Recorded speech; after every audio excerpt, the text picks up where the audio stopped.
start with the next topic of the chapter. Number 3, money and credit economics. So we have read about two loan situations. What exactly is the meaning of credit? The simple word for the credit is loan, and the two different situations of loan, a positive role and a negative role. We have studied both the roles through the stories of Swapna and Salim. Now we will read about the terms of credit. While taking loan, what are the different conditions that one has to fulfill? And then after the fulfillment of those terms, then only a person is liable to get the credit or loan. So those conditions are collectively called as terms of credit. So let's start. When we take loan from someone, we are supposed to follow some terms and conditions. Then only the other person gives us a loan. For example, if we want to take a loan from a bank or from a certain community or a cooperative society, then before giving us a loan, they ask us to fulfill certain criteria or certain norms has to be followed. Those rules and laws that we follow while taking a loan are called as terms of credit. So what are the different terms of credit? It's like interest rate, documents, salary slips, mode of repayment, collateral. So all these terms which I just now told them, like interest rate, document, salary slips, mode of repayment, collateral, ये सारे terms जो हैं इनको collectively हम लोग बोल सकते हैं terms of credit.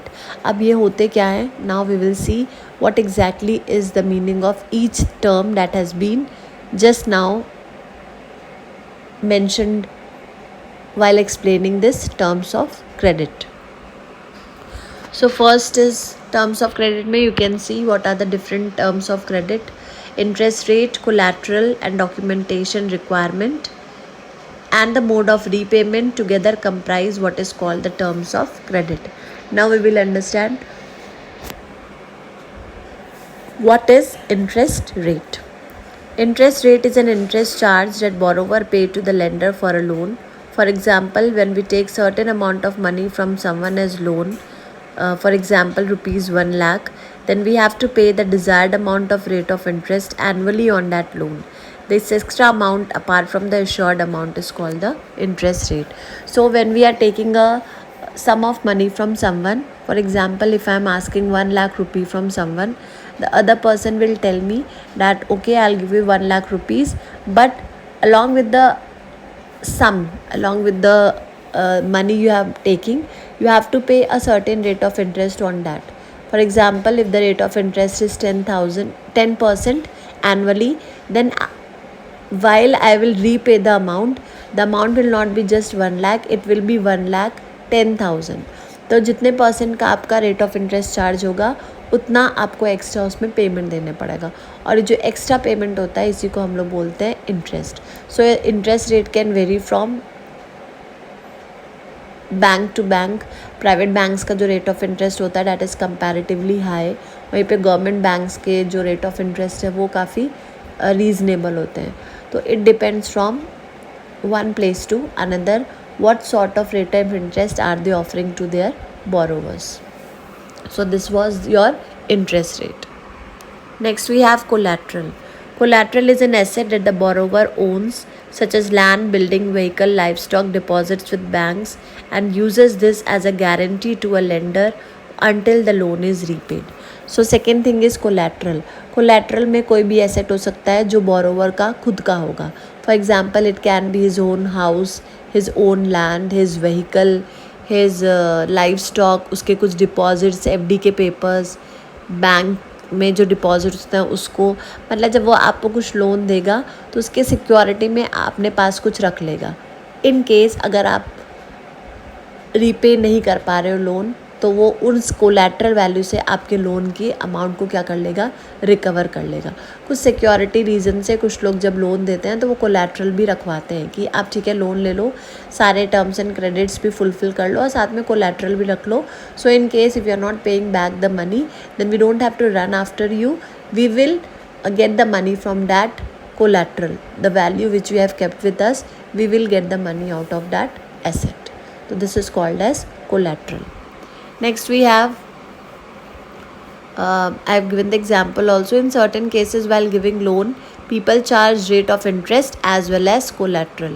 The collateral will be returned back to the borrower once the total loan is repaid. अगर आपने टोटल लोन रीपे कर दिया है तो वो कोलैटरल आपको क्या मिल जाएगा, वापस मिल जाएगा, इसे गिरवी रखना, ठीक है. Once the amount is paid back to the lender, the borrower will be given back the collateral. Whatever he has kept with the lender, it will be given back to the borrower.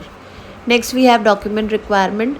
कुछ documents का requirement होता है, आधार हो गया, pan हो गया, may be the photocopy of the bank documents. ये सब जो document required होते हैं while taking the loan, these are called as document requirement. Next we have mode of repayment. Method of repayment of loan taken by borrower from the lender.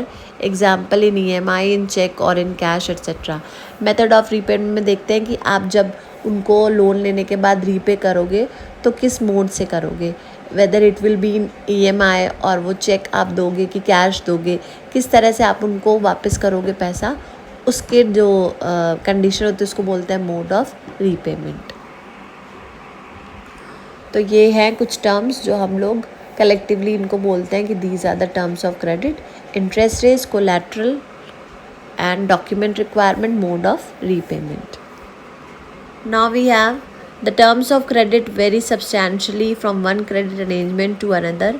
They may vary depending on the nature of the lender and the borrower. जो ये credit का terms होते हैं credit के, ये हर individual से very कर सकते हैं.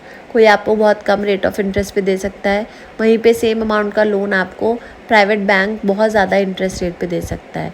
तो it depends upon the nature of the borrower and the lender.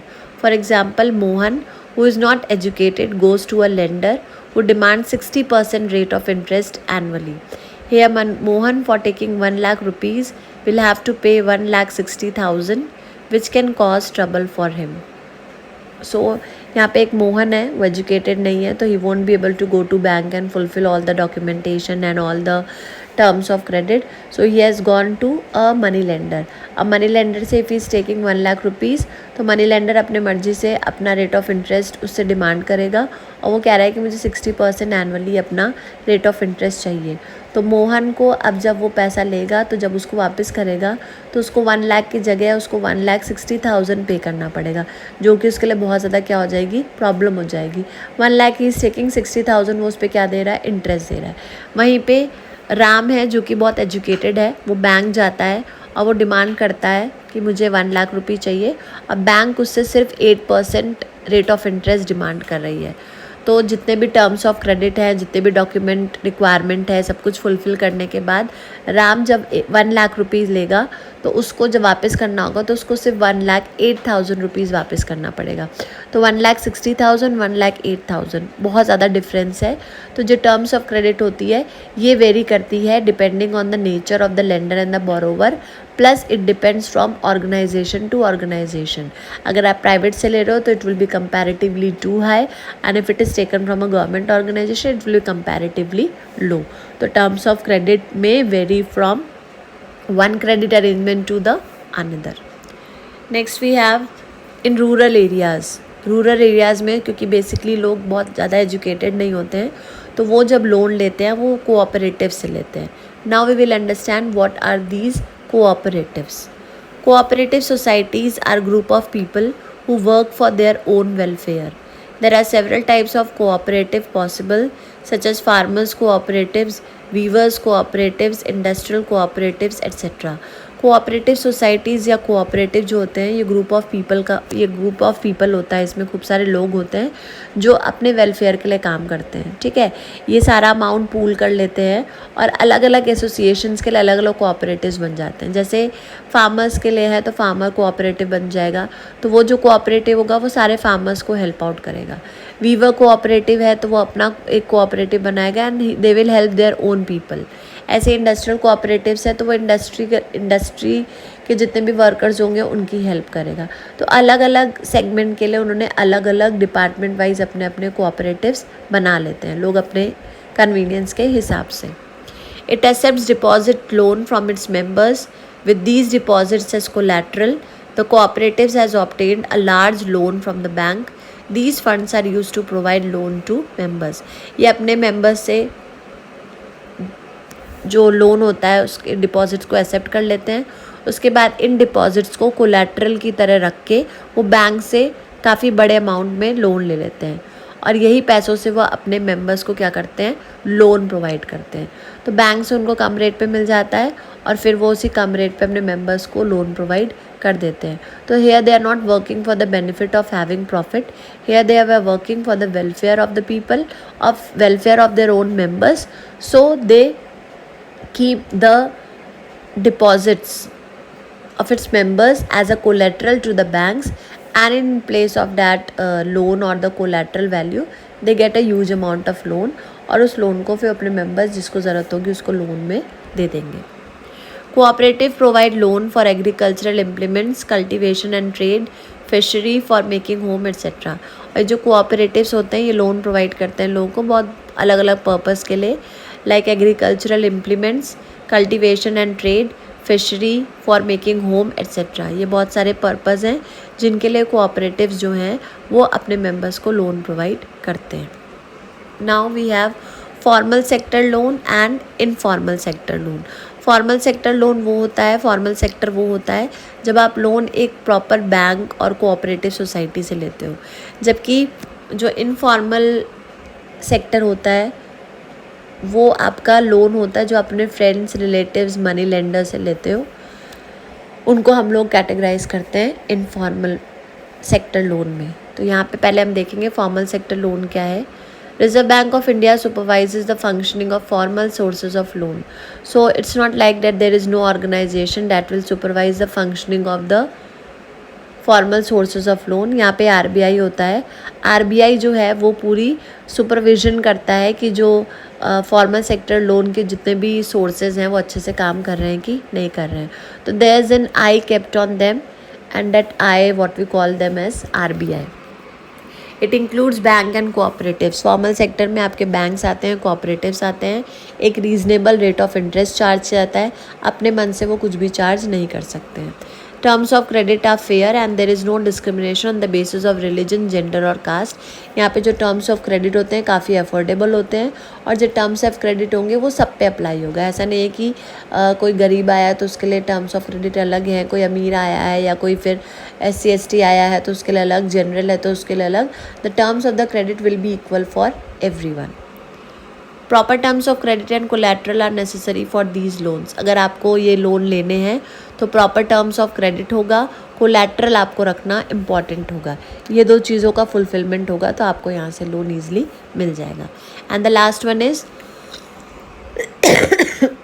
excuse me, RBI sees that banks give loans not just to profit making business and traders but also to small cultivators, small scale industries etc. RBI उनकी functioning check करने के साथ साथ ये भी देखता है कि जो लोन है वो सिर्फ बड़े बड़े बिजनेसमैन और बड़े बड़े ट्रेडर्स को ना मिले, वो लोन का जो प्रॉफिट है वो छोटे ट्रेडर्स, छोटे एग्रीकल्चरल या छोटे स्मॉल स्केल इंडस्ट्रीज़ वाले लोगों को भी मिल सके। तो ये सारी चीज़ें जो हैं ये हमारे फॉर्मल लोन सेक्टर में आता है। RBI does the supervision, then it includes banks and cooperatives. Rates of interest are very reasonable. Terms of credit बहुत fair होती हैं and it is applicable for everyone in the same manner. Proper terms of credit and collateral both are necessary for the loan, and RBI checks whether these loans are not only given to the rich traders and businessmen but also to the small traders and small scale industries. तो ये सारी condition जब होती हैं तो हम लोग उसको कैटेगराइज करते हैं फॉर्मल सेक्टर लोन में। Now we will see what is informal sector loan. No organization is to supervise the credit activities leaders in the internal sector, informal sector.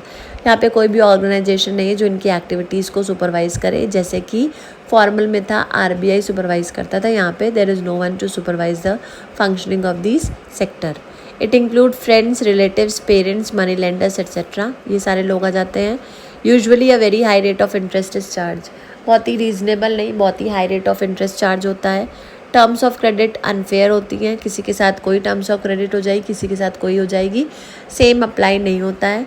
And there can be discrimination, कोई source से आया है तो उसका हो सकता है टर्म्स ऑफ क्रेडिट वो थोड़ा कम कर दे, किसी के लिए टर्म्स ऑफ क्रेडिट एकदम ही नेग्लिजिबल कर दे, किसी के लिए टर्म्स ऑफ क्रेडिट बहुत ज़्यादा स्ट्रिक्ट कर दे, तो it can be discriminated.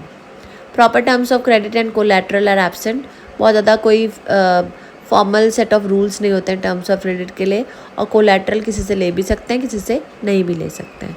Repeated borrowing can lead to डेब्ट ट्रैप, और बहुत ज़्यादा आप बोरोइंग करोगे तो आप डेब्ट ट्रैप में फंस सकते हो। तो ये सारी कैरेक्टरिस्टिक्स जब आएंगी then we will call it as informal sector credit. तो today we have learn about terms of credit, what exactly are the terms of credit, then we have read about rural areas mein what how the loans are mostly taken by the people, formal sector loan and then informal sector credit. These things we have covered in today's segment. I hope you all understood. If you have understood, please like and subscribe. Rest of the part of the remaining chapter we'll be covering in the next video. Till then, take care and have a good day.